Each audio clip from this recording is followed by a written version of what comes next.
नमस्कार दोस्तों, कैसे हैं आप लोग। जल्दी से इस वीडियो में जो कि पार्ट 51 है आपका लक्ष्मीकांत का federal features of the constitution में आपको समझाऊंगा। वही बात, अगर आपने ये किताब नहीं खरीदी है तो खरीद लीजिए और मेरे साथ बैठ के पढ़ने की कोशिश कीजिए। आगे बढ़ने से पहले वीडियो पे लाइक का बटन जरूर दबा दें। Federal features of the constitution में सबसे पहला फीचर जो हम देखेंगे वो है डुअल पॉलिटी। डुअल पॉलिटी का मतलब क्या हुआ, देखिए डुअल पॉलिटी और बाइकैमरलिज्म। बाइकैमरलिज्म अगली जगह पे आ रहा है यहाँ पे। ये दोनों देखिए अलग अलग चीजें हैं। Bicameralism is a different thing and dual polity is a different thing. Dual polity का मतलब क्या हुआ, दो लेवल ऑफ गवर्नेंस। दो लेवल ऑफ गवर्नेंस मतलब यूनियन पे एक गवर्नर है जिसको सेंट्रल गवर्नमेंट भी बोलते हैं, स्टेट पे एक गवर्नमेंट है जिसको स्टेट गवर्नमेंट बोलते हैं। अब तो देखिए थ्री लेवल ऑफ पॉलिटी आ गई है, थ्री लेवल ऑफ गवर्नेंस आ गए। 73rd constitutional amendment act 1992 and 74th constitutional amendment act 1992 के थ्रू पंचायत बन गई हैं और म्युनिसिपैलिटी बन गई हैं। पंचायत रूरल एरिया से गवर्नेंस करती हैं और म्युनिसिपैलिटीज अर्बन एरिया से गवर्नेंस करती हैं। तो हमारा जो संविधान है वो क्या करता है, डुअल पॉलिटी, सेंटर का अलग स्टेट का अलग। अब यहाँ पे कुछ ओवरलैपिंग है, जैसे कि डिवीजन ऑफ पावर्स।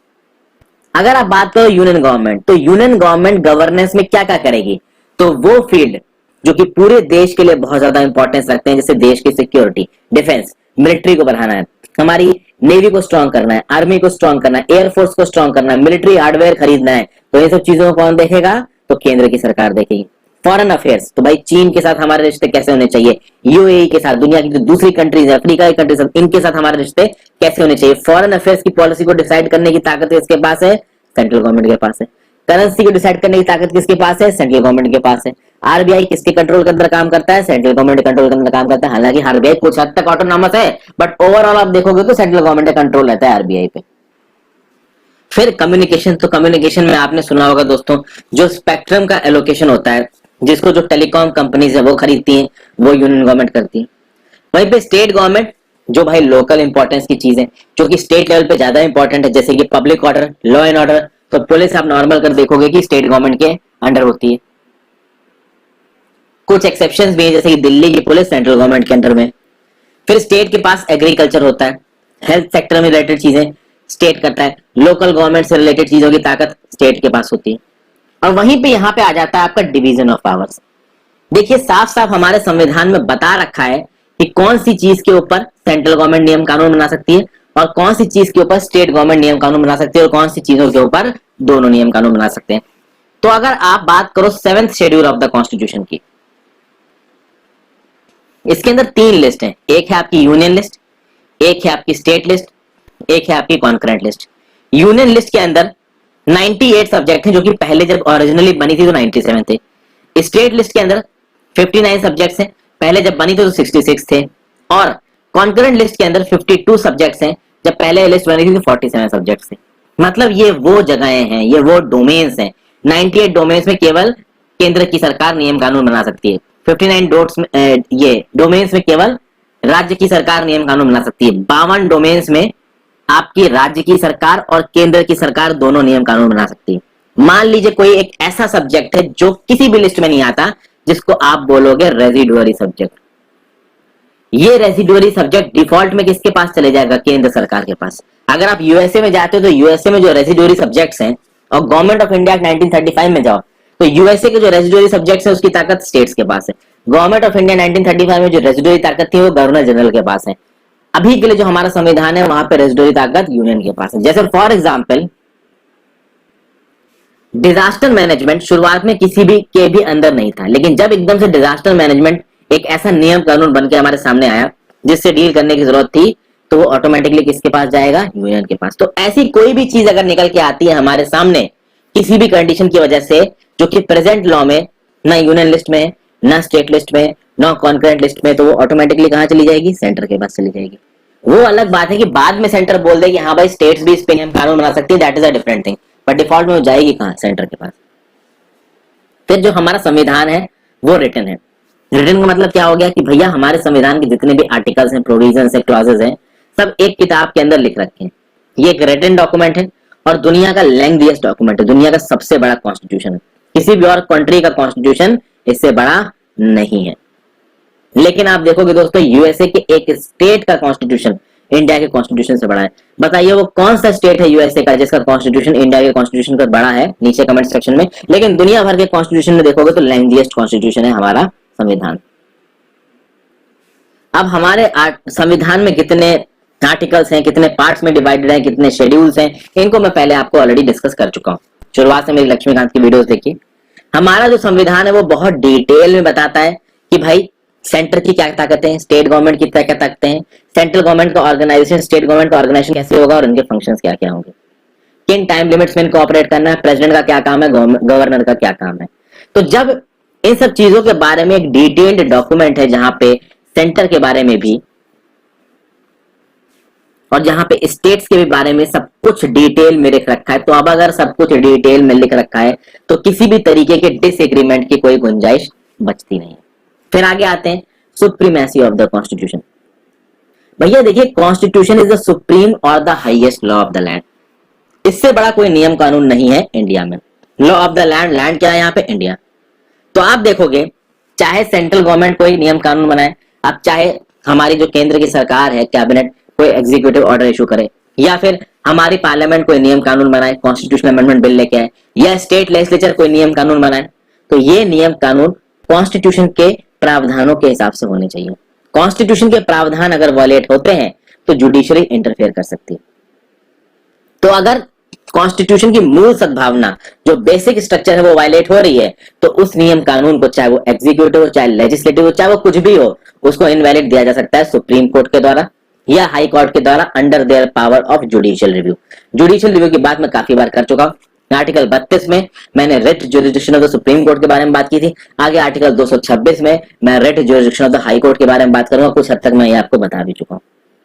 तो चाहे वो लेजिस्लेचर हो जो कि आपका सेंटर में होती है पार्लियामेंट, लोकसभा, राज्यसभा, स्टेट में होती है state legislative assembly, state legislative council, जिनको विधानसभा, विधान परिषद भी बोलते हैं। चाहे वो एग्जीक्यूटिव हो जाए, चाहे वो सेंटर का कैबिनेट हो, कैबिनेट या फिर काउंसिल ऑफ मिनिस्टर्स। कैबिनेट एक छोटा है जहां पे मेन मिनिस्टर होते हैं, काउंसिल ऑफ मिनिस्टर एक बड़ी बॉडी होती है हेडेड बाय प्राइम मिनिस्टर, या फिर जुडिशरी हो यानी सुप्रीम कोर्ट या हाई कोर्ट। ये सब लोग चलेंगे किसके हिसाब से? ये सब लोग चलेंगे उन नियम कानूनों के हिसाब से जो कि संविधान के अंदर लिखे हुए हैं। और संविधान के अंदर लिखे गए नियम कानून को कोई भी लांघेगा नहीं, कोई भी वायलेट नहीं करेगा, चाहे वो एग्जीक्यूटिव हो या जुडिशरी। फिर जो हमारा संविधान है दोस्तों, ये रिजिड कॉन्स्टिट्यूशन है। इसका क्या मतलब हुआ? देखिए, रिजिड कॉन्स्टिट्यूशन का मतलब यह होता है कि कॉन्स्टिट्यूशन में जो कुछ भी लिखा है उसको आप बहुत आसानी से बदल नहीं सकते। ओके, मतलब जो भी डिवीजन ऑफ पावर्स किया गया, सेंटर को ताकत दी, स्टेट को ताकत दी गई। अब हो सकता है सेंटर भाई अपने पास ज्यादा ताकत लेने के लिए कॉन्स्टिट्यूशन को बदल दे, तो भाई कॉन्स्टिट्यूशन को बदलना आसान नहीं होना चाहिए। कॉन्स्टिट्यूशन बहुत हद तक रिजिड होना चाहिए। अगर कॉन्स्टिट्यूशन रिजिड है आप उसको आसानी से बदल नहीं पाओगे। ओके, खासकर जो फेडरल स्ट्रक्चर है, फेडरल स्ट्रक्चर मतलब केंद्र सरकार और राज्य सरकारों के बीच में जो रिश्ते होते हैं, जो हमारी जुडिशरी की ताकत है, हाई कोर्ट की ताकत, सुप्रीम कोर्ट की ताकत, तो इन सारे प्रोविजंस में जो कि हमारी फेडरल स्ट्रक्चर को अफेक्ट करती हैं, इन प्रोविजंस को आप आसानी से बदल नहीं सकते। इनके लिए आपको स्पेशल मेजॉरिटी लानी पड़ेगी और स्पेशल मेजॉरिटी के बाद भी आपको आधे स्टेट की लेजिस्लेटिव असेंबली से अप्रूवल लेना पड़ेगा। स्पेशल मेजॉरिटी क्या होती है, ऑर्डिनरी मेजॉरिटी क्या होती है? कॉन्स्टिट्यूशन को ऑर्डिनरी मेजॉरिटी से बदला जा सकता है, सिंपल मेजॉरिटी जिसे कहते हैं, स्पेशल मेजॉरिटी से बदला जा सकता है। स्पेशल मेजॉरिटी दो तरीके की होती है under article 368 of the constitution. ये मैं आपको समझा चुका हूं, दोबारा नहीं बताऊंगा। फिर आते हैं हम लोग किस पे? इंडिपेंडेंट जुडिशरी पे। हमारे संविधान में ये इंतजाम किया गया कि हमारे यहाँ पे इंडिपेंडेंट जुडिशरी हो, लेकिन हमारी जुडिशरी इंडिपेंडेंट के साथ साथ एक और चीज है जिसको बोला जाता है इंटीग्रेटेड। सबसे ऊपर सुप्रीम कोर्ट, नीचे हाई कोर्ट, उसके नीचे district court, session court, subordinate courts. हालांकि ये district court, sessions court, subordinate courts में ही आते हैं। डिस्ट्रिक्ट कोर्ट, सेशंस कोर्ट एक ही चीज है। जब आप सिविल कैपेसिटी में एक जज बैठता है वो डिस्ट्रिक्ट कोर्ट हो जाता है, जब क्रिमिनल कैपेसिटी में एक जज बैठता है वो सेशंस कोर्ट हो जाता है। तो भाई इंडिपेंडेंट जुडिशरी है, यानी जुडिशरी के ऊपर किसी भी तरीके का प्रेशर नहीं होगा सेंट्रल गवर्नमेंट का, क्योंकि जुडिशरी के ऊपर ये रिस्पॉन्सिबिलिटी है कि हमारे संविधान के मूल प्रावधानों को बचा के रख सके। सुप्रीम कोर्ट को यह ताकत दी है हमारे संविधान में, सुप्रीम कोर्ट को जिम्मेदारी दी है कि कॉन्स्टिट्यूशन को आप प्रोटेक्ट करके रखिए, आपके पास पावर है जुडिशियल रिव्यू की। प्लस अगर सेंटर के बीच में या स्टेट के बीच में कोई डिस्प्यूट होता है, या दो स्टेट्स के बीच में कोई डिस्प्यूट होता है, या एक तरफ पे सेंटर और कुछ स्टेट्स हैं, दूसरी तरफ पे कुछ और स्टेट्स हैं, इन सारे डिस्प्यूट्स को सॉल्व करने की ताकत किसके पास है? जुडिशरी के पास। अब जुडिशरी के पास अगर इतनी ताकत है तो भाई जुडिशरी में जो जजेस बैठते हैं उनके पास भी ताकत होनी चाहिए, उनके पास भी इंडिपेंडेंस होनी चाहिए। और उस इंडिपेंडेंस के लिए ये बोला गया कि एक बार एक जज को अपॉइंट कर दिया गया तो मिनिमम कुछ टेन्योर के लिए अपॉइंट किया जाएगा, उसकी फिक्स्ड सर्विस कंडीशन होगी। तो आप उसकी सर्विस कंडीशंस को, उसको जो पर्क्स एंड प्रिविलेजेस मिलती हैं, जो ऑफिशियल उसको सुविधाएं मिलती हैं, उन सुविधाओं को उसके अपॉइंटमेंट के बाद आप उसके डिसफेवर में बदल नहीं सकते। यानी कि मान लीजिए एक जुडिशियल सुप्रीम कोर्ट के जज का पैकेज फिक्स हो गया कि हाँ भाई इतनी सैलरी है आपकी, तो उसकी सैलरी को घटाया नहीं जा सकता उसके अपॉइंटमेंट के बाद। कि कल की डेट में मान लीजिए वो जज सेंट्रल गवर्नमेंट में किसी की सुनी नहीं रहा है, तो गवर्नमेंट में दिमाग खराब हो गया, उन्होंने एक एक्ट पास किया, जज की सैलरी घटा दी। ये नहीं हो सकता। एक बार जज को जिस सैलरी पे, जिस पर्क्स एंड प्रिविलेजेस की कंडीशन पे अपॉइंट किया गया है, वो प्रिविलेजेस, वो पर्क्स उस जज को मिलती रहेंगी अनटिल एंड अनलेस देश में फाइनेंशियल इमरजेंसी न लग जाए। जब फाइनेंशियल इमरजेंसी लगती है तब जरूर जो सेंट्रल गवर्नमेंट के एम्प्लॉयज होते हैं, जो स्टेट गवर्नमेंट के एम्प्लॉयज होते हैं, इनकी तनख्वाहें काटी जाती है। देखिए अभी कोरोना के पैंडेमिक के दौरान फाइनेंशियल इमरजेंसी लगे भी नहीं, तब भी बहुत सारी स्टेट गवर्नमेंट्स ने अपने स्टेट गवर्नमेंट एम्प्लॉय की तनख्वाहें काटी, बहुत सेंट्रल गवर्नमेंट ने अपने सेंट्रल गवर्नमेंट एम्प्लॉयज की तनख्वाह काटी। तनख्वाह तो एक्चुअली नहीं काटी, जो डीए बढ़ाना था, जो आपका डियरनेस अलाउंस होता है, वो बढ़ना था, उसके चक्कर में नुकसान हुआ। तो एक ग्रेड बी एम्प्लॉय का भी 5 से 6 हजार रुपए महीने का उसकी सैलरी जो बढ़नी थी नहीं बढ़ी, तो सालाना 70 से 80 90 हजार का उसका नुकसान हुआ। तो ये है आपका सीन। तो मतलब फाइनेंशियल इमरजेंसी के दौरान ही सैलरी काटी जा सकती है, तो नहीं काटी जाएगी, और जज की भी अपॉइंटमेंट के बाद उसकी सैलरी कम नहीं की जा सकती। और फाइनली आते हैं हम बाई कैमरलिज्म पे। बाई कैमरलिज्म का सिद्धांत बहुत इंपॉर्टेंट होता है। जैसे कि सेंटर की बात की जाए तो सेंटर में होता है आपका लोकसभा, जिसको लोअर हाउस भी बोलते हैं, राज्यसभा जिसको अपर हाउस भी बोलते हैं। तो लोकसभा और राज्यसभा की सिग्निफिकेंस क्या है? राज्यसभा सेंटर में किसको डिनोट करता है? स्टेट्स को, क्योंकि जो स्टेट की लेजिस्लेटिव असेंबली होती है वो चुन के अपने मेंबर्स को राज्यसभा में भेजती है। 1 से लेके 31 तक की मेंबरशिप वेरी करती है। 31 मेंबर सबसे ज्यादा कहां पे है राज्यसभा में? उत्तर प्रदेश से।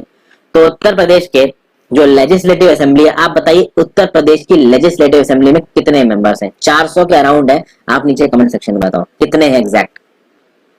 तो भाई उत्तर प्रदेश से राज्यसभा में 31 मेंबर जाएंगे। इन 31 मेंबरों को कौन चुनेगा? State legislative assembly of Uttar Pradesh. तो जो राज्यसभा है वो सीधे सीधे अलग अलग जो स्टेट्स हैं इंडिया, उनके इंटरेस्ट को देखता है। और लोकसभा के लिए तो आप सीधे सीधे जाके वोट डालते हो दोस्तों। तो ये बाई कैमरलिज्म है। राज्यसभा को क्यों रखा गया? राज्यसभा को इसलिए रखा गया है कि लोकसभा एक लिमिट से ज्यादा ताकतवर ना हो जाए। तो अगर कोई एक ऐसा एक्ट है जो कि देश हित में नहीं है या किसी एक पर्टिकुलर सेक्शन के हित में नहीं है, जहां पे एक मेजॉरिटी सेक्शन माइनॉरिटी सेक्शन को दबा रहा है, तो उस केस में भले ही वो एक्ट लोकसभा में पास हो जाए, बट राज्यसभा उसको रोक सकता है। और कुछ बहुत अच्छी चीजें की गई हैं, जैसे कॉन्स्टिट्यूशनल अमेंडमेंट बिल को पास कराना है तो लोकसभा से अलग पास कराना पड़ेगा, राज्यसभा से अलग पास कराना पड़ेगा, ज्वाइंट सिटिंग नहीं हो सकती। तो राज्यसभा को अच्छी खासी ताकत दी गई है। हालांकि अगर आप सीधे सीधे कंपेयर करोगे तो राज्यसभा के पास लोकसभा से कम ताकत है।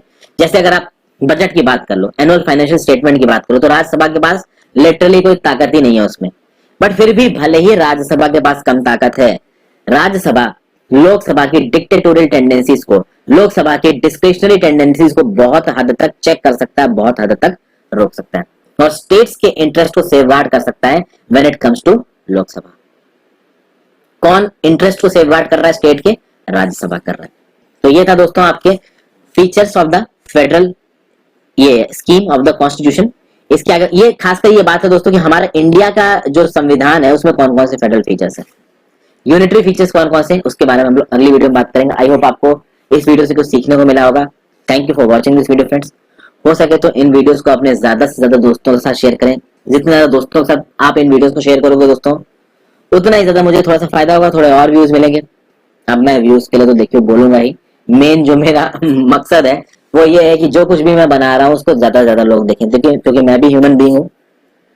मैं ये चाहूंगा कि ज्यादा लोग देखें भाई। जब ज्यादा लोग देखेंगे तो मुझे रिकॉग्निशन मिलेगा।